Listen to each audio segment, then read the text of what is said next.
en el hígado, en las formas adultas, producen huevos.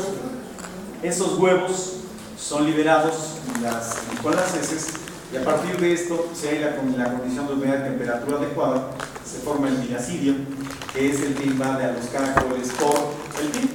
Si es un miracidio estúpido, nunca lo encuentro. Pero si es generalmente son miracidios muy inteligentes. ¿Por qué? Porque tienen quimiorreceptores. Las manchas oculares son los quimiorreceptores que les permiten seguir el rastro que deja el caracol. Siempre los caracoles dejan rastro. Eso lo han visto con los caracoles terrestres. Dejan una materia muy especial. Eso siguen los miracidios, se pegan, pierden los cilios, penetran en el cuerpo del caracol, van al hepatopáncreas y pasan por fases de esporoquiste, de redia 1, de redia 2, van multiplicándose y después salen como metacercarias, perdón, como cercarias. Las cercarias nadan, se pegan a la base de las plantas, pierden el sistema de natación, se enquistan y se convierten en metacercarias. Estas tendrán que ser comidas por el vertebrado, liberarse la forma juvenil a través de estímulos del tubo digestivo, convertirse en una forma juvenil que migra y se va a la superficie del hígado y después se desplaza a los conductos biliares. Entonces, este ciclo tiene una gran cantidad de fases en las que puede haber falla y que pueden morir las fases evolutivas, de manera que la fasciola lo que hace es producir miles de huevos diariamente para que algunos de ellos se logren convertir en parásitos ya en el hígado de un nuevo hospedero.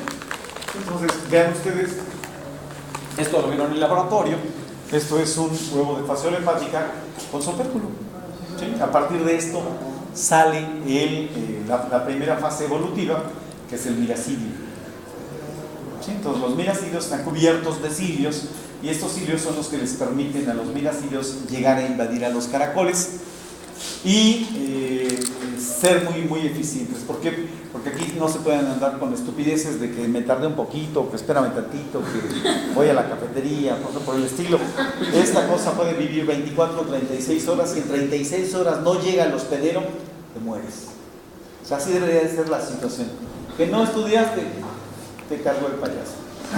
¿Sí? Entonces, bueno, esto es lo que ocurre. Me voy a brincar todo esto. ¿Sí?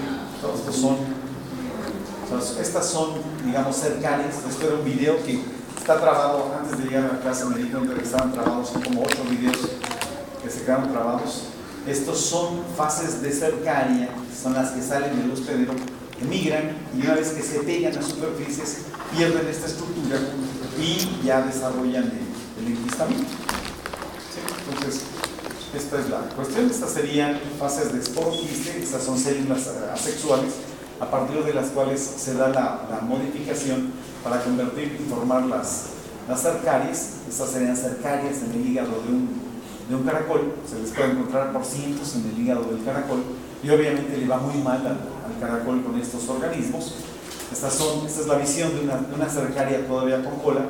Se puede ver lo que son los vestigios de las ventosas que van a ser de los organismos adultos, y esta ya la habíamos visto, es una metacercaria ya enquistada. Estas cosas, uno no cree la resistencia que tienen. Estas cosas se desprenden de las plantas. De hecho, hay un procedimiento para contar la contaminación de plantas con metacercarias, y se usa ácido sulfúrico concentrado para que se despeguen los parásitos y poder contar las metacercarias. Así que son sumamente resistentes. Y estas son las formas juveniles de fasciola hepática. Ya desde muy pequeñas están cubiertas de espinas. Entonces, estas son formas juveniles o adolescercarias. Bueno, hablemos de la patogenia de la fasciolasis. ¿Qué ocurre con la patogenia? Pues esos serían los mecanismos para generar la enfermedad, pero hay una serie de elementos que pueden hacer que varíe la forma en la que evoluciona la enfermedad, y eso está ligado con la edad. ¿Qué importancia puede tener la edad aquí? Inmunidad. ¿Sí? Animales jóvenes son altamente susceptibles a la infección. La condición nutricional va a ser otro factor muy, muy importante. Si el animal tiene una buena alimentación, tiene una buena nutrición, puede resistir mejor el efecto de la fasciolasis. La cantidad de parásitos que se implanten, esto es, la cantidad de adolescenciales y la cantidad de fases adultas que logren desarrollarse. El tamaño de la dosis, ¿a qué se refiere con esto? La cantidad de metacercarias que ingresan al intestino. Aquí se han encontrado casos en los que un animal en un solo día se comió 5 o 7 mil metacercarias. ¿Qué le va a pasar? Se muere. ¿De qué se muere? Se muere de hemorragia intestinal, sobre todo a la hora de que migran las formas juveniles por la pared del intestino. Y esto puede ser muy, muy importante. ¿Por qué? Porque este tipo de afección nos genera un cuadro muy agudo que puede ser confundido sobre todo con problemas de clostridiasis, ¿sí? ¿Qué es lo que pasa? Los animales, lo único que se percibe en ellos es que se pusieron tristes, que se deprimieron, que dejaron de comer y amanecieron muertos con hemorragias intestinales. Pero esto es sangre que les sale por el ano, que nos daría la impresión de una condición muy severa, que de no ser fasciolasis es antrax. Entonces, ¿qué hacer en un caso de antrax?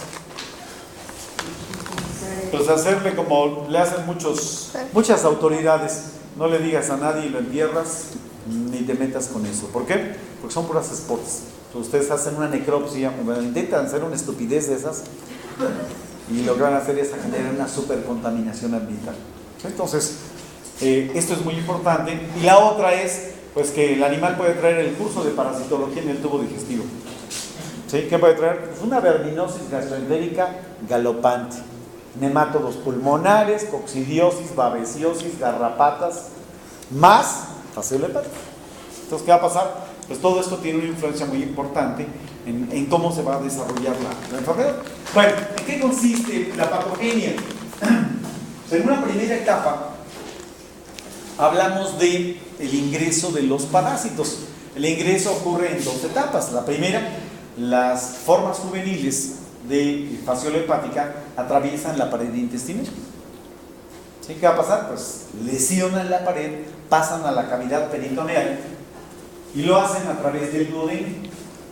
Esta zona anatómica tiene una cercanía, una relación espacial con el hígado, de manera que las adolescenciales o formas juveniles entraron hoy 15 de noviembre y mañana 16 ya están en la cápsula hepática. ¿Estamos de acuerdo? Entonces, rapidísimo ocurre esta cuestión y los parásitos migran rápidamente hacia la cápsula hepática.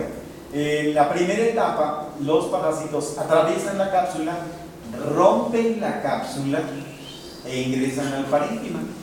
¿Sí? ¿Cuál va a ser la cuestión aquí?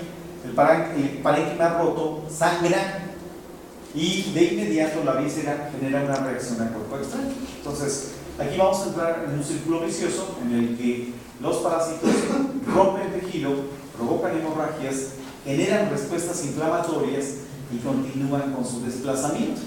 ¿Qué ocurre con el hígado? Pues ese hígado que desarrolla una respuesta inflamatoria acompaña al parásito durante toda su migración. Pero las zonas que va dejando atrás el parásito son zonas que posteriormente, hablo de 2 o 3 o 4 semanas después, se van a cicatrizar y alrededor de 16 semanas después se van a regenerar. Entonces aquí es la condición de, bueno, sí pasó, sí lesionó, pero hay la opción de la regeneración. Este fenómeno se va a seguir manifestando en la segunda etapa, ¿sí? Las fasciolas juveniles migran por el parénquima y a su paso van dejando hemorragias, respuestas inflamatorias a las lesiones generadas, y este círculo de cicatrización, de reparación, esto es, de restitución de la forma y finalmente de restitución de la función. ¿Sí? ¿Cuánto tiempo pasa? Pasan 16 semanas desde que se lesiona hasta que se da la regeneración del tejido. Y ocurre otro fenómeno que es muy interesante. ¿Por qué? Porque todo esto va a afectar el desempeño de la víscera. Se da otro fenómeno que es muy interesante, que va ligado con la respuesta inflamatoria. Si ustedes se acuerdan, seguramente alguien se los dijo, si ya llevaron patología, eso sí es muy importante, que en presencia, bueno, durante el desarrollo de la respuesta inflamatoria hay cambios vasculares. ¿sí? Y estos cambios vasculares regularmente hacen que llegue una gran cantidad de sangre a la zona inflamada, ¿sí? ¿Para qué sirve esto? Bueno, para que llegue oxígeno, para que lleguen nutrientes, pero sobre todo para que puedan llegar las células inflamatorias. Entonces aquí se ha encontrado algo súper interesante con la fasciolasis. La sangre al hígado, la sangre oxigenada, llega mediante la arteria hepática. Se ha encontrado que la arteria hepática puede disparar la presión hasta 1000 veces.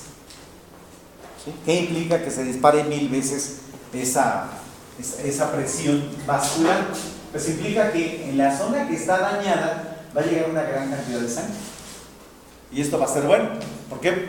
Porque esto va a mejorar el desempeño con células inflamatorias y la posibilidad de que el individuo pueda, digamos que contraatacar a los parásitos. Pero tiene un efecto nocivo. ¿Cuál es ese efecto nocivo? Hay tejidos que no están inflamados y van a sufrir una condición de hipertensión. ¿Sí? ¿Qué efecto va a tener esa hipertensión? Ese efecto va a dañar las células. Y lejos de ayudarlas, va a inducir un problema de degeneración en las células del parénquima hepático. ¿Qué importancia puede tener esto? Eso afecta todos los procesos metabólicos del hígado. Así que esto, en lugar de ayudar, va a ser sumamente nocivo. ¿Sí estamos? Entonces, la misión del parásito es ingresar por cápsula, desplazarse por el parénquima y finalmente llegar a los conductos biliares. Ahí es donde aproximadamente unas 12, 14 semanas después de que entró la metacardia, el parásito se convierte en un adulto. Y se sabe que las formas adultas se caracterizan por alimentarse con sangre. Entonces, si pensamos en que fasciola es hematófaga, pues hay algo que ustedes no vieron en el laboratorio asociado a fasciola. Esta es la boca de la fasciola hepática. Esa es la ventosa oral. Ustedes vieron un agujero, ¿sí? Como si fuera un cráter ahí en la parte anterior del cuerpo del gusano.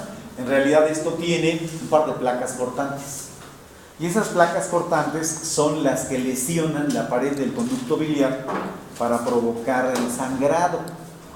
Entonces la fasciola consume varios mililitros de sangre diariamente, porque este canijo parásito consume varios mililitros de sangre, o necesita consumir varios mililitros de sangre. A ver, ¿qué hipótesis planteas?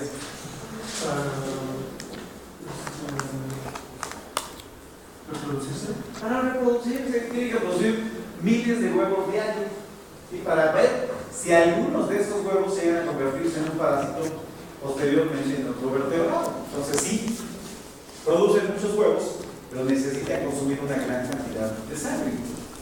Entonces la cuestión aquí es, el parásito lesiona la superficie y obtiene la sangre. El problema entonces aquí es que lesionando el tejido genera una respuesta inflamatoria en el conducto. ¿Cómo se llama la inflamación de los conductos biliares?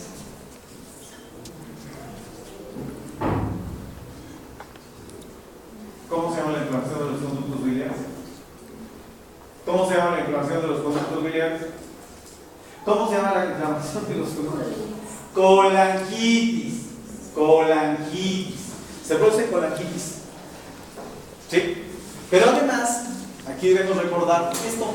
¿Sí? Estas son las espinas que cubren el cuerpo de la fasciola. ¿Qué parecen? Pues parecen espinas de nopal. ¿Sí? Solo que son placas de quitina. De manera que cuando, déjenme pasarles por aquí. Ah, maldito, no viene esa diapositiva. Ya, se quedan sin ver esa diapositiva. Estas espinas se entierran en la mucosa y la lesionan directamente. Entonces, como los gusanos están en un contacto estrecho con la pared del conducto, esto genera una irritación muy importante y una inflamación. ¿Qué es lo que va a pasar aquí? La mucosa sufre hiperplasia. ¿Sí? ¿Qué dijimos que era hiperplasia? ¿El cambio de las células? No, hiperplasia. El aumento de las Se dispara la cantidad de células. ¿Sí se acuerdan? Esto lo hemos visto con varios de los parásitos.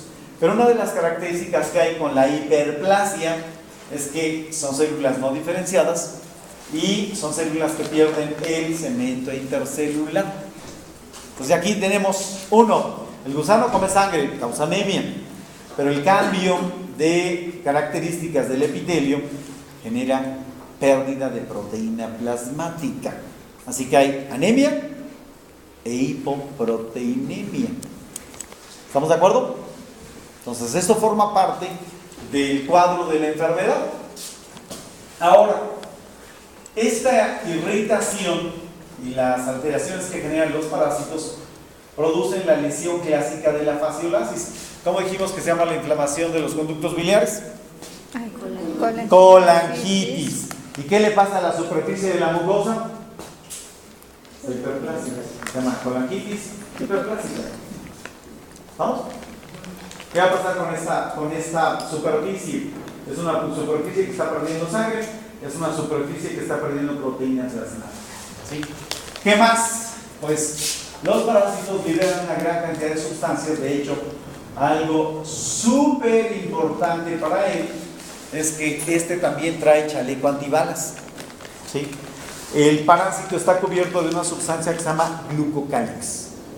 El glucocálix recubre el parásito e impide que las células de la respuesta inmune o los anticuerpos le hagan cualquier cosa. Entonces, ¿de dónde sale el glucocálix? Cortesía del hospedero. ¿A partir de qué? De todo lo que se traga la fasciola cotidianamente. De tal manera que si esta fasciola logró establecerse como forma adulta, difícilmente muere de muerte natural viviendo ahí. Y se ha encontrado que una fasciola puede vivir hasta 7 años en el conducto biliar. Entonces, si ustedes no le hacen nada, la fasciola sigue chambeando. ¿Sí? Va a estar consumiendo sangre y es más, hasta se administra. ¿Sí? Se ha encontrado que si la fasciola detecta que la condición nutricional del animal no es muy buena, empieza a reducir la oviposición. ¿Para qué hace eso? Pues se administra. O sea, ¿qué utilidad va a tener que produzca huevos si el ambiente está totalmente seco afuera? ¿Y tú cómo te enterarías si fueras una fasciola de que la cosa está de la fregada afuera? Por el animal. ¿Cómo se puede medir? O sea, ¿cómo podemos medir, por ejemplo, que tú dejaste de comer? Que llevas 12 horas sin comer. ¿Cómo no? Pues se puede ver con glucosa, por ejemplo. Pero de hecho, o sea, el hígado, sabemos que es un laboratorio. Ocurren cientos de funciones.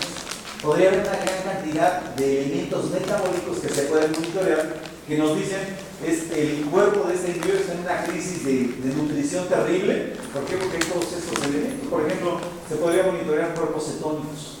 ¿Qué implican esto? Pues está demoliendo grasa, convirtiéndola en energía nuevamente para poder vivir a partir de sus reservas. Entonces, ¿qué hace la fasciola si detecta estas anormalidades? Dice, pues ¿para qué mando huevos? Y eso no se va a desarrollar en absoluto. Entonces, todo esto está, digamos que